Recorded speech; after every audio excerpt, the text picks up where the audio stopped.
And ACTH की ज़्यादती से कुछ असरात आते हैं। तो मेन कॉमन चीज़ें जो नज़र आती हैं उसमें स्किन की कलर डार्क होने लगती है, वज़न बतदरीज गिरता रहता है और कमज़ोरी बढ़ रही होती है, वज़न भी गिर रहा होता है, कमज़ोरी का एहसास भी होता है, फटीग का एहसास होता है। किसी भी लड़की को दाढ़ी मूछें आना पसंद नहीं होता है, फ़ौरन रिपोर्ट कर देते हैं। मर्दानगियत के दूसरे असरात जिस्म पे नज़र आ रहे हैं। साइकिल आपने बताया रेगुलर होना शुरू हो जाती है तो उसके बंद हो जाते हैं, आते नहीं हैं पीरियड्स, इन्फ्लेमेशन रैम्पेंट हो सकता है, इन्फेक्शन बहुत सीवियर फैल सकता है एंड उससे एडिसोनियम क्राइसिस में जा सकता है, जिससे आपने अभी खुद कहा वो जानलेवा भी हो सकता है।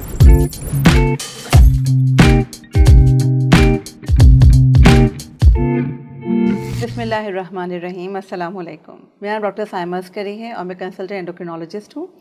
आज हमारे साथ स्टूडियो में मौजूद हैं डॉक्टर ज़ाकिर अलवी। डॉक्टर ज़ाकिर अलवी एक बहुत सीनियर हमारे एंडोक्रिनोलॉजिस्ट हैं जो कि तकरीबन 3 दहाइयों से लोगों को एंडोक्राइन की सर्विसेज प्रोवाइड कर रहे हैं। आप पाकिस्तान एंडोक्राइन सोसाइटी के फाउंडिंग मेंबर भी रहे। कैसे हैं सर आप? ठीक हैं, शुक्र है, thank you for having me. जज़ाकल्लाह। सो आज का हमारा टॉपिक है एड्रीनल डिजीज़ के हवाले से, उसके बारे में हम सर से बात करते हैं। ठीक है सर, ये एड्रीनल ग्लैंड क्या होता है, ये कुदूद कहाँ पर होता है? जी बहुत शुक्रिया। जी बहुत ज़रूरी है। ये एक बेचारा निगलेक्टेड ग्लैंड है।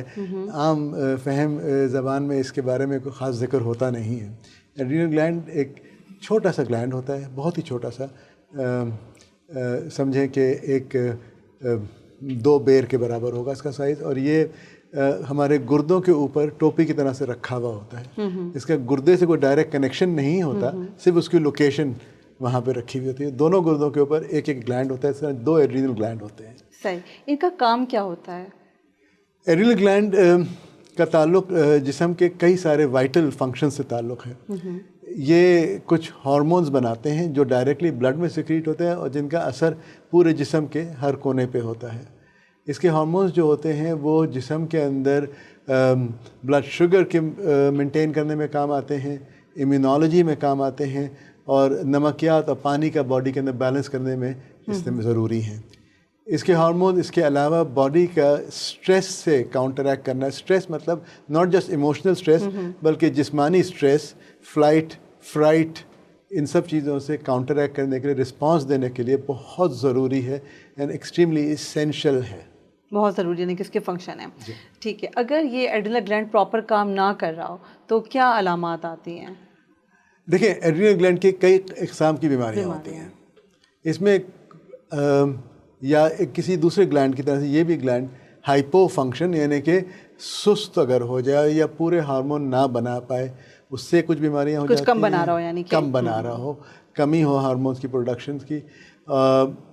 इसके अंदर कई हार्मोन्स होते हैं। इसमें आम तौर पे जो मेन हार्मोन्स जो होते हैं उसका ताल्लुक, जैसे मैंने कहा, ग्लूकोज मेटाबॉलिज्म से, शुगर को मेंटेन करने के लिए, बॉडी का स्ट्रेस से रिस्पांस देने के काम आता है, और बॉडी के अंदर इम्यूनिटी या सोजिश को सप्रेस रखने में इस्तेमाल होता है ताकि बेतहाशा फैल ना जाए जिस्म के अंदर कोई सोजिश। ये हार्मोन्स वक्फे से सिक्रीट होते हैं एंड इन रिस्पांस सिक्रीट होते हैं। जब नहीं हो रहे होते हैं तो इसकी अलामतें ऐसी होती हैं कि जिस्म के अंदर पानी और नमकियात का बैलेंस मेंटेन नहीं हो पा रहा होता है। आम तौर पे अगर एड्रीनल ग्लैंड बजाते खुद ख़राब है तो इसको चलाने वाला एक हार्मोन होता है ACTH, जो कि ब्रेन से सिक्रीट होता है। और जब एड्रीनल ग्लैंड काम नहीं कर रहा होता है, सुस्त चल रहा होता है, तो ब्रेन ACTH ज़्यादा बना रहा होता है इस कोशिश में कि एड्रीनल ग्लैंड चलने लगे, उसको पुश मिले, स्टिमुलस मिले, एंड ACTH की ज़्यादती से कुछ असरात आते हैं। तो मेन कॉमन चीज़ें जो नज़र आती हैं उसमें स्किन की कलर डार्क होने लगती है, रंगत चेहरे की डार्क होने लगती है, ख़ास तौर पे गाल के इनसाइड्स पे धब्बे आने लगते हैं, माउथ के इनसाइड्स पे, एंड स्कार्स डार्क हो जाते हैं। एक तो ये अलामत है, कमज़ोरी का एहसास होता है। तो कोई स्पेसिफिक सिम्टम नहीं होता इसका कि स्पेसिफिक टू एड्रीनल डिजीज़ है, बल्कि एक जनरल फीचर्स होते हैं। एक कमज़ोरी का एहसास होता है, थकावट का एहसास होता है, प्यास की ज़्यादती हो सकती है, और एक्सट्रीम फटीग हो जाती है जहाँ पे पानी की कमी अगर होने लगे तो, क्योंकि बॉडी पानी मेंटेन नहीं कर पाती बॉडी के अंदर, तो गर्मी में ख़ास तौर पे सिवियर क्राइसिस में आदमी जा सकता है। अच्छा, कोई वज़न में कोई फ़र्क पड़ता है? वज़न बतदरीज गिरता रहता है और कमज़ोरी बढ़ रही होती है, वज़न भी गिर रहा होता है, कमज़ोरी का एहसास भी होता है, फटीग का एहसास होता है। क्या वजूहात क्या होती हैं एड्रीनल ग्लैंड प्रॉपर काम ना कर रहा हो? देखिए, अगर हम इनसफिशिएंसी के बारे में बात करते हैं कि हार्मोन की कमी के बारे में बात कर लेते हैं। तो एड्रिनल ग्लैंड ख़राब हो सकता है कई वजूहत से। आम तौर पे इसके अंदर एंटीबॉडीज़ बन जाती हैं, वो ग्लैंड को डैमेज कर देती हैं। एंटीबॉडीज़ हमारे जिस्म खुद अपने ही जिस्म के किसी एक ऑर्गन या कोने के ख़िलाफ़ फ़ौजें तैयार करके उसको डैमेज कर देता है, उसे कॉमन है। उसके अलावा इन्फेक्शंस जैसे कि टीबी का इन्फेक्शन है, फंगल इन्फेक्शन है, जो इम्यूनोसप्रेस्ड लोग होते हैं उनके अंदर ये डैमेज कर सकता है। रेयरली इसके अंदर हेमरेजेस हो सकते हैं कुछ सिचुएशंस के अंदर, जिससे एड्रिनल ग्लैंड ख़राब हो जाता है। एंड कभी कभी पैदाइशी तौर पे कुछ ऐसे एंजाइम्स की कमी होती है कि एड्रिनल ग्लैंड काम तो कर रहा होता है, लेकिन वो एड्रिनल ग्लैंड काम है जैसे कॉर्टिकोस्टेरॉइड या कॉर्टिसोन हार्मोन बनाना, वो कॉर्टिसोन बना नहीं पाता है क्योंकि उसके ये स्टेप्स में हार्मोन बनता है। जी जी। जैसे सीढ़ी चढ़ते हैं उसके अगले स्टेप्स होते हैं, एंड एक स्टेप पे आके वहाँ पे एक हार्मोन एंजाइम मिसिंग हो जाता है। तो क्या इसका कोई फ़र्क होता है, जो पैदाइशी तौर पे जो बीमारी आप बता रहे हैं कि उसमें एंजाइम की डेफिशिएंसी थी और नहीं हुआ, तो क्या उसका कोई फ़र्क होता है? बच्चों में पिक हो जाती है वो? देखिए, पैदाइशी तौर पे तो दो तरह के एंजाइम डिफेक्ट होते हैं। एक सीवियर फॉर्म होता है जिसको हम क्लासिक बोलते हैं, उसके अंदर तो पैदाइश से ही बच्चे के अंदर अलामतें आ जाती हैं, इन्फेंसी में ही आ जाते हैं, पैदाइश छोटे बच्चे में ही आ जाते हैं कि बच्चे का अंदर डॉक्टर पहचान लेते हैं बेसिकली कमज़ोर होता है, फ्लैसिड होता है, ढीला पड़ जाता है और पानी की कमी हो जाती है उस बच्चे के अंदर, और कुछ और जिस्मानी अलामतें भी हो सकती हैं। एक होता है नॉन सिवियर फॉर्म, तो वो बचपन में पता नहीं चलता है, माइल्ड होता है। लेकिन जब बच्चा बड़ा होकर बालिग हो जाता है या बड़े एडल्ट होने के बाद वो सामने आता है, उसके सामने आने की कई वजूहत हो सकती हैं। एक तो जैसे हमने पहले एडिसन्स डिजीज़ के बारे में जिक्र करा, उस तरह की अलामतें आ जाती हैं कि कमज़ोरी हो रही है, फटीग हो रही है, बहुत हो रही है, वज़न गिरा रहता है, बढ़ता नहीं है, tiredness and unable to perform physically, ये सारी चीज़ें आ जाती हैं। लेकिन इसके अलावा कुछ और इंटरेस्टिंग बातें होती हैं, क्योंकि एंड प्रोडक्ट्स दूसरे बन रहे होते हैं, कुछ एंड्रोजन्स मर्दाना हार्मोन की ज़्यादती हो जाती है, और उससे जो मेल यानी कि लड़के होते हैं वो बच्चे वक्त से पहले शायद कभी बालिग हो जाते हैं, या आप देखें उम्र से पहले दाढ़ी मूँछें निकल आती हैं, ज़्यादा अपनी उम्र से बड़े लग सकते हैं दाढ़ी मूँछों की वजह से, और दूसरी तरह से बालिग जल्दी हो जाते हैं। लड़कियों में कुछ मर्दाना असरात नज़र आने लगते हैं, उनके भी मर्दों के जैसे असरात एंड फीचर्स आ सकते हैं। कभी कभी तो बहुत लेट पता चलता है, इनफर्टिलिटी होने जब पता चलता है, या पीरियड्स के प्रॉब्लम्स आ रहे होते हैं, या ऐसे चेंजेस की वजह से माँ बाप अक्सर, तो लड़कियां फिर भी जल्दी आ जाती हैं, लड़के ज़रा देर से आ पाते हैं क्योंकि उनके चेंजेस फ़ौरन नज़र आ जाते हैं। फ़ौरन नज़र, लेकिन डिपेंड करता है कितना सीवियर है। आपने बताया कि सीवियरिटी जल्दी पिक हो रही है और जो है नॉन क्लासिकल है वो बाद में आ रहा है, और फिर उसके भी फीचर बड़े वर्सेटाइल हैं अगर देखा जाए जी, बहुत वेरिड है एंड लेकिन आमतौर पे ख़ास तौर पर लड़कियों में क्योंकि इतनी क्लियर अलामतें होती हैं, किसी भी लड़की को दाढ़ी मूँछें आना पसंद नहीं होता है, फ़ौरन रिपोर्ट कर देते हैं। मर्दानगी के दूसरे असरात जिस्म पे नज़र आ रहे हैं। साइकिल आपने बताया रेगुलर होना शुरू हो जाती है, तो उसके असर जाते हैं, आते नहीं है पीरियड्स, एंड तो उससे फ़ौरन पता चल जाता है, जल्दी आ जाती है लड़कियां। एंड ख़ास बात है इस चीज़ का अच्छी तरह से इलाज करें तो सब चीज़ें ठीक करेक्ट हो जाती है। इसका इलाज क्या है? एड्रिनल इनसफिशिएंसी, जिसको हम अक्सर एडिसन्स डिजीज़ भी कहते हैं, उसका इलाज बड़ा आसान है। जो हार्मोन की कमी है, कमी पूरी कर दी जाए, और इसमें हार्मोन जो कम है वो है कॉर्टिसोल। उसको बाय माउथ दिया जाता है, कॉर्टिसोल गोली की शक्ल में मिलता है। इसके कई फॉर्मुलेशन होते हैं, वो डॉक्टर आपके लिए जो मौजू फार्मूला होगा वो दे देगा, जो अवेलेबल है उस पर भी डिपेंड करता है, एंड उससे ऑलमोस्ट 100% करेक्शन हो जाती है। लेकिन दवा रेगुलर खानी पड़ती है, लॉन्ग टर्म खानी पड़ती है, तो बहुत ज़रूरी है उसको एडजस्ट करके। अगर ये दवा जब पेशेंट शुरू करवाते हैं, डॉक्टर उसको वो दवा खा रहा होता है, तो क्या बीच में डॉक्टर बुला के उसको चेकअप करेगा कि क्या ये डोज उसके लिए ठीक है कि नहीं, ये कुछ और भी चीज़ों का ख्याल रखना पड़ता है? चले इससे पहले हम एक बात और कर लेते हैं कि दवा कब शुरू करी जाती है। तो सबसे पहले तो मरीज़ जो आता है तो उसकी शिकायतें होती हैं, जनरलाइज होती हैं, डॉक्टर ने शक किया कि एड्रिनल डिजीज़ है, तो उसके कुछ टेस्ट करने पड़ते हैं। बिल्कुल। आमतौर पे तो सिंपल कॉर्टिसोल का टेस्ट और ACTH का ब्लड टेस्ट होता है, वो कर लिया जाता है, जो ब्लड से हो जाता है, जो ब्लड टेस्ट होता है, उससे हमें पता चल जाता है। कभी कभी एक स्पेशलाइज्ड ब्लड टेस्ट होता है जिसके अंदर हम स्टिमुलेशन टेस्ट कहते हैं, जिसमें ब्लड टेस्ट लेके कुछ इंजेक्शन लगा के बाद में 1-2 दफ़ा और ब्लड टेस्ट करके उसकी रिपोर्ट देख के फैसला होता है कि इसको डिजीज़ है या नहीं है, कितनी है। और जब डिजीज़ डायग्नोस हो जाती है फिर डॉक्टर आपको समझाता है कि भाई आपको दवाइयाँ खानी है। और वो दवा जो है वो रेगुलर ज़िंदगी भर खानी है, क्योंकि ये लाइफ के लिए इसेंशियल है। मैंने तो आपको ये बताया कि अलामतें इसकी माइल्ड होती हैं कि फटीग हो रही है, टायर्डनेस हो रही है अक्सर, लेकिन इसकी सीवियर भी हो सकती है, लोग बेहोशी में आ सकते हैं, सीवियर क्रैम्प्स पड़ सकते हैं मसल्स के अंदर, ख़ास तौर पे गर्मी के मौसम में बर्दाश्त करना बहुत मुश्किल होता है। एंड कभी कभी ये चीज़ एक्सट्रीम फॉर्म में चली जाती है जो कि हम एडिसोनियन क्राइसिस कह देते हैं।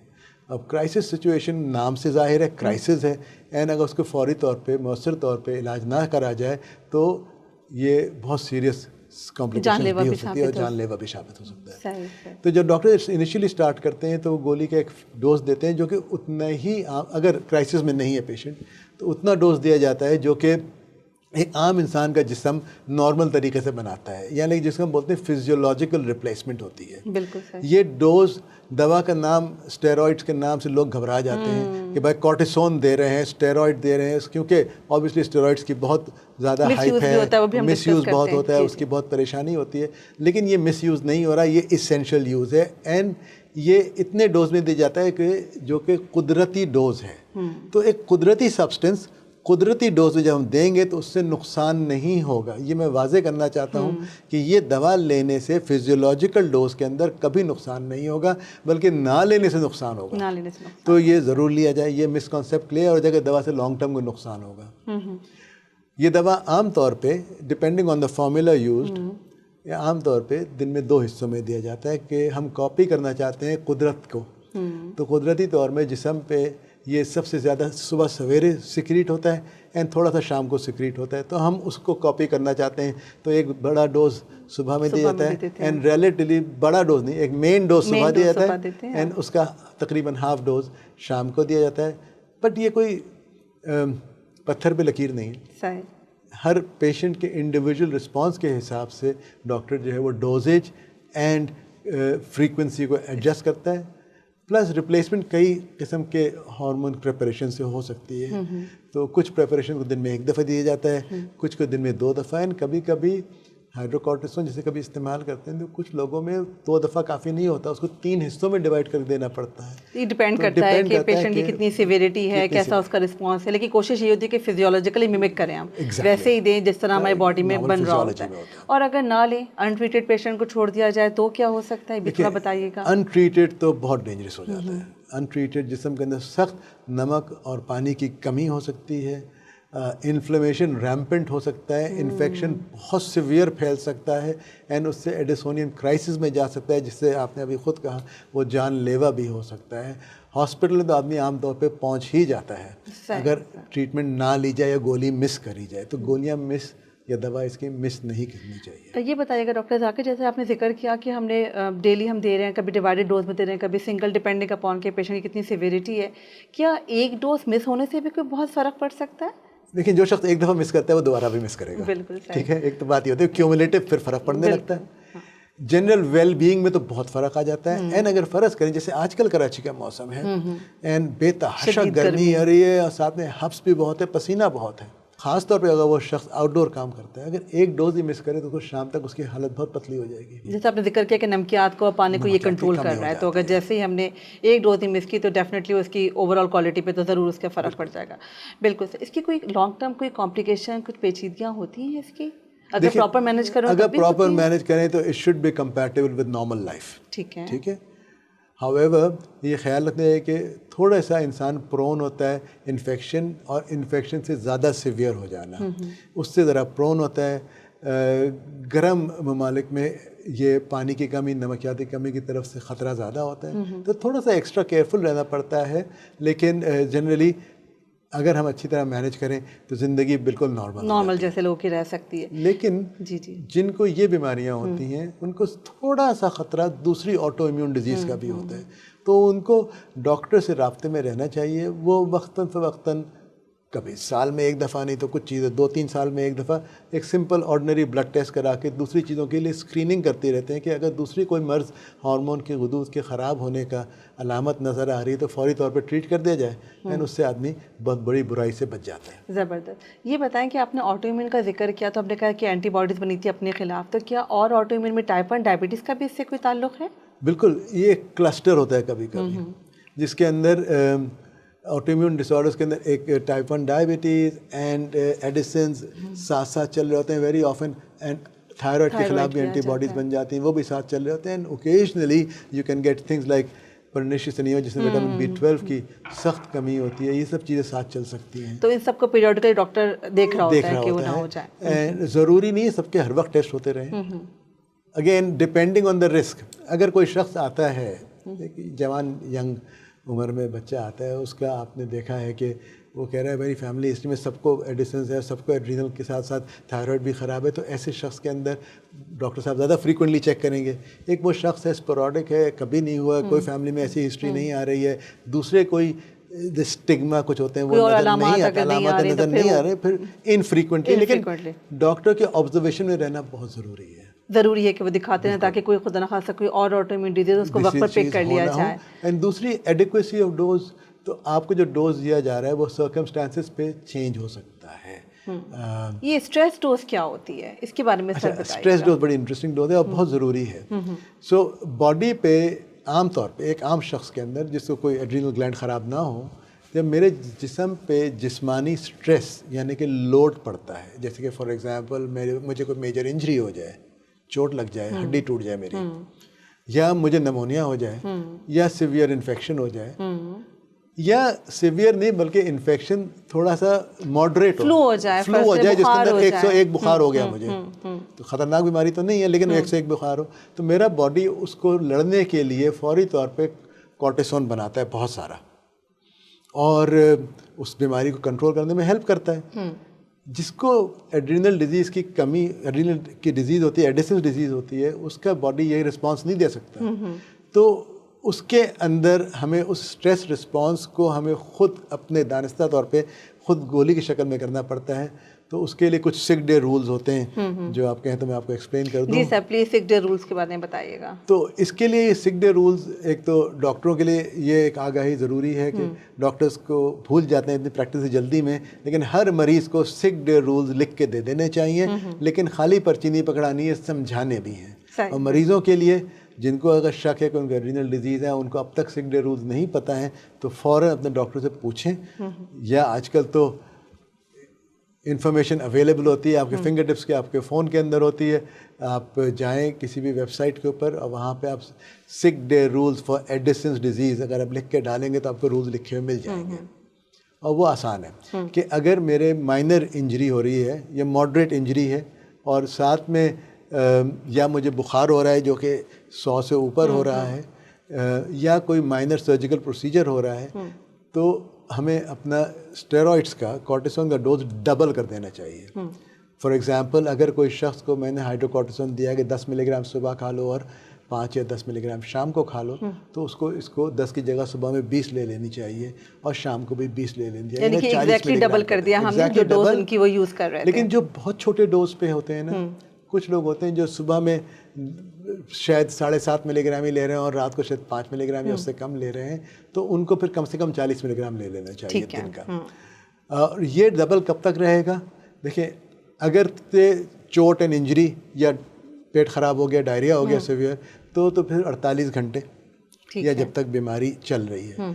इन्फेक्शन है और एंटीबायोटिक्स चल रही हैं, तो आम तौर पे ये रूल है कि जब तक एंटीबायोटिक चल रही है जब तक डबल डोज चलता रहेगा। जब एंटीबायोटिक ख़त्म होगी तो डबल से सीधा नॉर्मल डोज पे नहीं आ जाएंगे। डबल के बाद कुछ दिनों के लिए 1.5 गुना लेंगे 2 दिन के लिए और फिर अपने नॉर्मल डोज पे आ जाएंगे, स्टेप डाउन ग्रेजुअली करेंगे। ठीक है।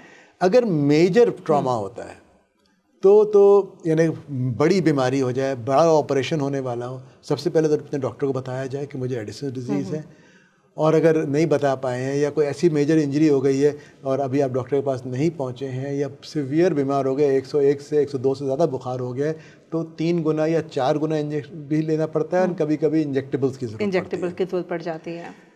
तो ये हाइड्रोकॉर्टिसोन का इंजेक्शन होता है। और मेरी तजवीज़ ये रहेगी कि हर मरीज़ जिसको एडिसन्स डिजीज़ डॉक्टर ने लेबल दिया है, वो अपने पास घर में हाइड्रोकॉर्टिसोन का एक एम्प्यूल फ्रिज में रखें, उसकी एक्सपायरी डेट का ध्यान रखें, और जब एक्सपायर हो जाए उसे फेंक के एक नया ख़रीद के रख लिया जाए, उसके साथ एक सिरिंज रखें।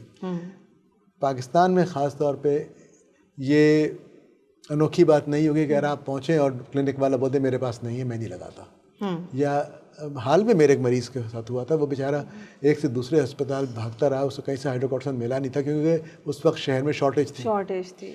उस सिविल हॉस्पिटल पहुंच के भी बहुत मुश्किल से उसको बेचारे को इंजेक्शन लगा। It took him 2 days to get his injection. So it's better you keep your injection with you at home. और घर में कोई लगाना जानता है तो बहुत अच्छी बात है, वो 100 मिलीग्राम का इंजेक्शन उसी वक्त लगा सकते हैं घर में। खुद नहीं जानता, और अगर फ़र्ज़ करें कि करीबी बड़े डॉक्टर से एक्सेस नहीं है, बाहर छोटे शहर में या गांव में रहते हैं, तो घर में सिखा दें एक आदमी को इंट्रामस्कुलर इंजेक्शन सिखा जा सकता है, बड़े आराम से लगा सकते हैं। इसकी ख़ास ज़रूरत कब पड़ती है? ख़ास ज़रूरत पड़ती है जब बीमारी हमें ऐसी हुई कि जिसमें दवा नहीं ले सके। फॉर एग्जांपल उल्टियाँ आ रही हैं, मुंह से दवा नहीं ले सकते, मुंह से दवा नहीं ले सकते। अब जब उल्टियाँ नहीं आ रही हैं, उल्टियाँ बेतहाशा आ रही हैं, डिहाइड्रेशन हो रहा है, उस वक्त दवा की ज़रूरत तो 4 गुना हो गई है, और लेने को हम एक गोली भी नहीं खा सकते, फिर तो इंजेक्शन ही लगाना है। तो अगर कोई एडिसन्स वाला ज़्यादा बीमार होता है, उल्टियाँ बेतहाशा आ रही होती है, नॉन स्टॉप उल्टियाँ आ रही होती है, डायरिया एंड वॉमिटिंग बहुत पाकिस्तान में कॉमन है, ये हो रहा है, तो फिर तो उसको फ़ौरन जाके हॉस्पिटल में अपने आप को हाइड्रोकॉर्टिसोन का इंजेक्शन लगवा लेना चाहिए, क्योंकि अगर दवा नहीं लेगा तो बहुत ज़्यादा बीमार हो जाएगा। यानी कि यहाँ पे हमें ये बताने की ज़रूरत है कि उल्टी, मतली, मोशन ये बहुत बड़ा रिस्क फैक्टर बन सकते हैं एडिसन्स वालों के लिए। और जो मुंह से ना ले रहे हो तो ज़ाहिर फिर आपको इंजेक्टेबल लाजमी देनी है उनको, और खुदा न खास्ता यहाँ पे अगर हमने मिस किया तो पेशेंट अपनी खुदा न खास्ता जान से भी हाथ धो सकता है। बिल्कुल सर, आपने बताया मैं सिक डे रूल्स के हवाले से, इसके अलावा क्या उसको लेकर कोई ऐसे प्रिंटेड कॉपी घर में लगा लें या रख लें ताकि वो देख सकें, उनको एक्सेस हो, क्या ये भी रिकमेंड किया जाता है? सिक डे रूल्स आसान सिंपल से अपनी ज़बान में खुद ही लिख के घर में, एक तो घर वालों को आगाह घर वालों को बताने की बहुत ज़रूरत है। आमतौर पे ये बीमारी तो यंग एज में तशखीस हो जाती है, in the teens and early 20s, लेकिन कभी कभी लेटर एज ग्रुप में होती है, तो बच्चों को बता दें, भाई बहनों को बता दें, या माँ बाप को बता दें सिक डे रूल्स। माँ बाप को बताने की जरूरत नहीं पड़ेगी, बल्कि माँ बाप को तो पता होगा, डॉक्टर ने बता दिया होगा, लेकिन बाकी सबको बता दिया जाए, और ताकि वो भी अवेयर रहें कि अगर ये हो रहा है तो हमें क्या एक्शन लेना चाहिए फौरन। बस एक और इम्पॉर्टेंट एस्पेक्ट है जो हमारे रिवाज नहीं है, लेकिन दुनिया भर में है ये रिवाज, कि इस किस्म की बीमारियां जिसमें ऐसी तशख़ीस हो सकती है, तो लोग अक्सर एक ब्रेसलेट पहन लेते हैं, उस पर लिखा होता है कि मुझे एडिसन्स डिजीज़ है। तो उसमें अगर ये, क्योंकि जैसे हमने कहा अगर क्राइसिस में जाते हैं तो अक्सर बेहोश भी हो जाते हैं, या मदहोश हो चुके होते हैं, जहन सही काम नहीं कर रहा होता है, बता नहीं सकता आदमी, तो वो डॉक्टर देख लेता है इसको एडिसन डिजीज है, वो पहले हाइड्रोकॉर्टिसोन का इंजेक्शन लगाते हैं, बाद में अलर्ट एक तरह से पेशेंट का मेडी अलर्ट ब्रेसलेट जिसे कहते हैं, वो अब मिलने लगे हैं, पाकिस्तान में अवेलेबल है अब तो मिलने लगे। पाकिस्तान एंडोक्राइन सोसाइटी डिस्ट्रीब्यूट भी कर रही है, तो अब लिया जा सकते हैं। उसके अलावा कार्ड, तो जैसे शनाख्ती कार्ड होता है, ऐसे एक छोटा कार्ड बना के उसमें नाम लिख के आपका डोज, और उसमें यूजुअली हिदायत लिखी होती है कि अगर आपको ये मेरा मरीज़ मिल रहा है तो इसको 100 मिलीग्राम हाइड्रोकॉर्टिसोन लगा दिया जाए। वो वॉलेट में रखा हुआ या पर्स में रखा हुआ, ये बहुत जरूरी, इसको साथ लेके जाया जाए ना, साथ कैरी करा जाए, कैरी करा जाए। खास तौर पे देखिए, खुदा ना खास ये चीज़ें आमतौर पे कब होती हैं?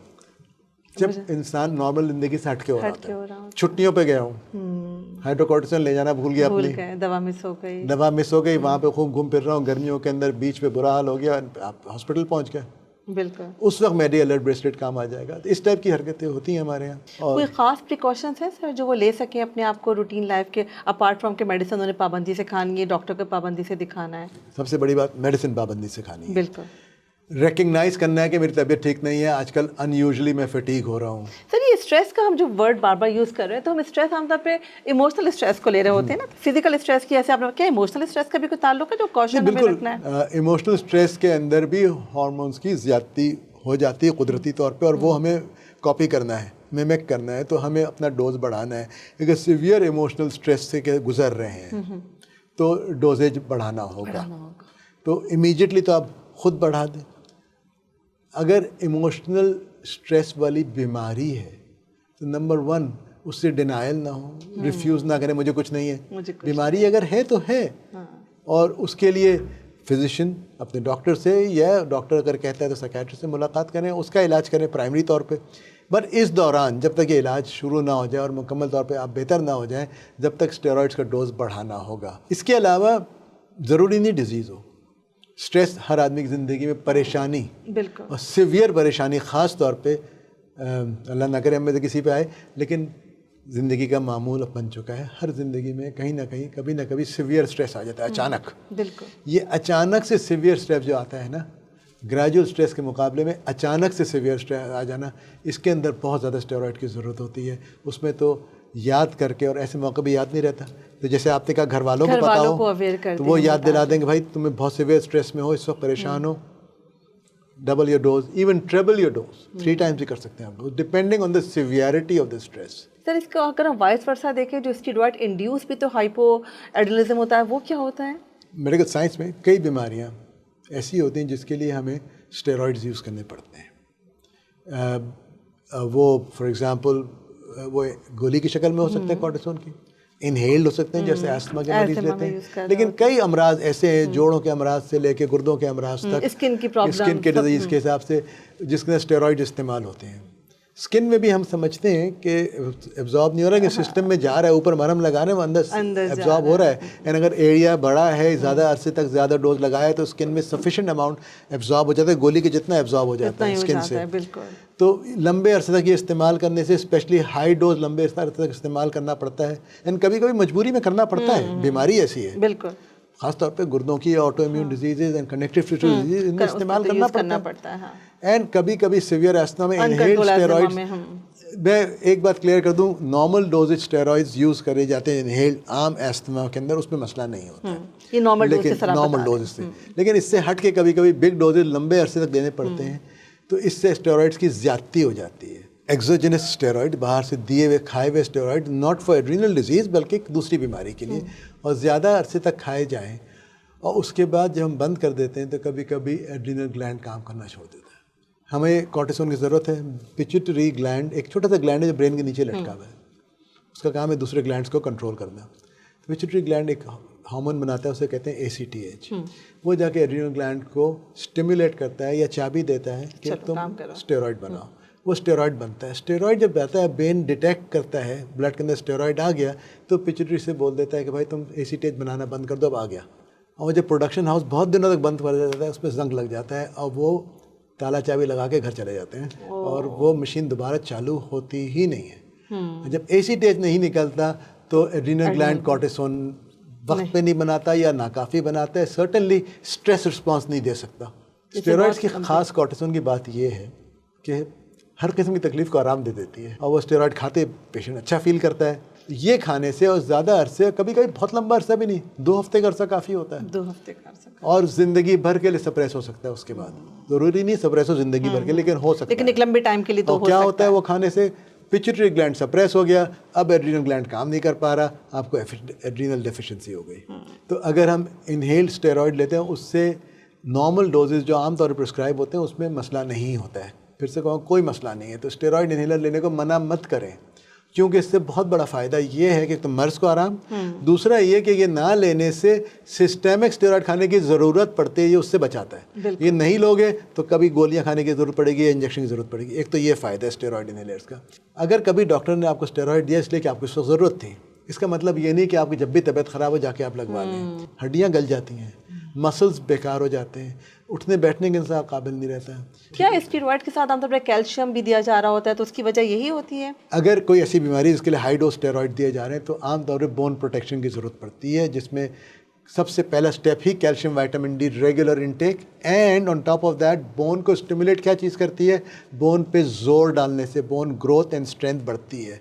एक्सरसाइज, वजन वाली एक्सरसाइज, चलना पड़े, वेट बेरिंग एक्सरसाइज, ये 2 चीज़ें with calcium and vitamin D, and depending on the steroid dose and the kind of preparation, और कितने अरसे के लिए दिया जा रहा है, और कभी कभी आप डॉक्टर उनको बोन प्रोटेक्शन की स्ट्रॉन्गर दवाइयाँ भी प्रिस्क्राइब कर रहे प्रिस्क्राइब हैं। क्योंकि एक तरफ तो हम कह रहे हैं कि स्टेरॉइड देने की वजह से, और एक तरफ हम कह रहे हैं कि स्टेरॉइड्स आपने अभी दोबारा से लेने हैं ना, तो इसलिए ये आपने इस तरह बताया कि ACTH क्योंकि बन नहीं रहा है, ज़रा वो सप्रेस हो गया है, तो उसको उसकी सप्रेशन को बेहतर करने के लिए कि वापस अपना फंक्शन रिज्यूम कर ले, तो डॉक्टर पीरियडिकली आपसे 1 से 3 महीने बुला के चेक करेगा, और जहाँ ज़रूरत ख़त्म हो जाएगी, लगेगा कि एड्रीनल ग्लैंड काम करना शुरू हो गया है, तो फिर वो आपको स्टेरॉइड बंद कर देंगे। लेकिन देखें, फ़र्क ये है कि जो स्टेरॉइड हाई डोज खाने से, डोजेज का फ़र्क है यहाँ पे सारा, हाई डोज खाने से ये एड्रीनल ग्लैंड खराब हुआ है, और जब खराब हो गया है तो अब क्योंकि वो ज़ीरो बना रहा है तो थोड़ा जो नॉर्मल डोज है हमें लेना ही पड़ेगा बाय माउथ, जब तक डॉक्टर ये ना कि आप बंद कर सकते हैं। तो इसमें महीनों भी लग सकते हैं, साल भी लग सकते हैं, और आपने कहा कभी कभी ये ज़िंदगी भर पे भी जा सकता है। रमज़ान के रोज़ों के हवाले से सर बताइएगा, एडिसन्स के पेशेंट्स क्या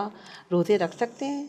एडिसन में बड़ी वैरायटी होती है। कुछ लोगों को बस सीवियर सिम्टम्स हो जाते हैं, तो लंबे रोज़े, गर्मियों के रोज़े तो बहुत मुश्किल हो जाते हैं। 16-17 घंटे फाका करना बहुत मुश्किल हो जाता है। एंड डॉक्टर से पहले चेक कर लें। मेरे ख्याल से रोज़ा उनको छोड़ देना चाहिए। बिल्कुल। जो शायद बहुत मेंटेन है, बहुत एक लॉन्ग डोज पर है, सिंगल डोज में जो प्रेडनिसोलोन पे हैं, जो फिर या डेक्सामेथासोन लॉन्ग एक्टिंग डोज, ये आमतौर पे इस्तेमाल नहीं होती, लेकिन अगर इस डोज पे हैं, कुछ मरीज ऐसे हैं और रोज़े छोटे हैं, गर्मियाँ ज़्यादा नहीं हैं, तो वहाँ शायद लिया जा सके, लेकिन वो जजमेंट करनी पड़ेगी इंडिविजुअल पेशेंट। तो वो भी डॉक्टर दिखा के पहले तय करा जाए कि क्या रोज़ा रख सकूँ, क्योंकि ज़्यादा दो, हमने कहा कि हम मिमिक कर रहे होते हैं फिजियोलॉजी को, तो दिन में 2 दफ़ा तो डोज देनी ही होती है, तो 2 दफ़ा डोज के साथ हम रोज़ा सहरे नहीं करवा सकते, फिर लंबे रोज़े, फिर गर्मी के रोज़े, ये सब चीज़ों का मसला भी आ जाता है। चलिए, थैंक यू सर। मैं इसको समराइज़ करती हूँ आज के प्रोग्राम को। तो हमने एडिसन्स डिजीज़ के बारे में बात की, जो हमने बताया कि एड्रिनल ग्लैंड एक ग्लैंड होता है जो कि कम काम कर रहा हो, तो एडिसन्स डिजीज़ जिसको कहा जाता है। उसकी डिफरेंट अलामात हमने डिस्कस की, कुछ इसकी इन्वेस्टिगेशन के बारे में, उसको कैसे तशख़ीस किया जाएगा। लेकिन सबसे अहम बात जो बताने की है वो ये कि हम सबको अपनी अवेयरनेस, शऊर बढ़ाने की ज़रूरत है। अगर कोई एडिसन डिजीज़ का बीमार शख्स है तो उसको हमेशा अपने साथ एक मेडिक अलर्ट ब्रेसलेट पहनने की ज़रूरत है। उसके घर वालों को पता होना चाहिए कि उसकी जब इमरजेंसी होगी तो वो क्या करेंगे, स्ट्रेस डोज क्या होती है, सिक डेज रूल क्या होते हैं। डॉक्टर से कांटेक्ट करना साल में 1 दफ़ा तो लाजमी है, क्योंकि ये ऑटोइम्यून भी हो सकती है, तो अदर ऑटोइम्यून डिजीज़ का ख़तरा बढ़ जाता है। तो ज़रूरी है कि कम से कम साल में 1 दफ़ा ज़रूर दिखाया जाए। फिर दवा का वैसे ही इस्तेमाल करना जैसे डॉक्टर ने बताया, ना उसको बढ़ाना ना उसको घटाना, ये बहुत ज़रूरी है। इसके अलावा हमने कहा कि क्योंकि इन लोगों को इन्फेक्शन के ख़तरा ज़्यादा हो जाते हैं, तो बेहतर है कि इनको वैक्सीनेशन करवाई जाए। हज के मौसम में ख़ास तौर पर, या गर्मी के जो भी मौसम हो, उसमें अपने साथ ORS का इस्तेमाल ज़रूर रखें। और सबसे अहम बात शायद ये होगी कि हाइड्रोकॉर्टिज़ोन की एक्स्ट्रा डोज या उनके पास हाइड्रोकॉर्टिज़ोन का इंजेक्शन ज़रूर साथ होना चाहिए। अपने मुआलिज से वक्तन फ़वक्तन वाबता रखिए। मैं इसके साथ में प्रोग्राम को एंड करती हूँ। Thank you very much.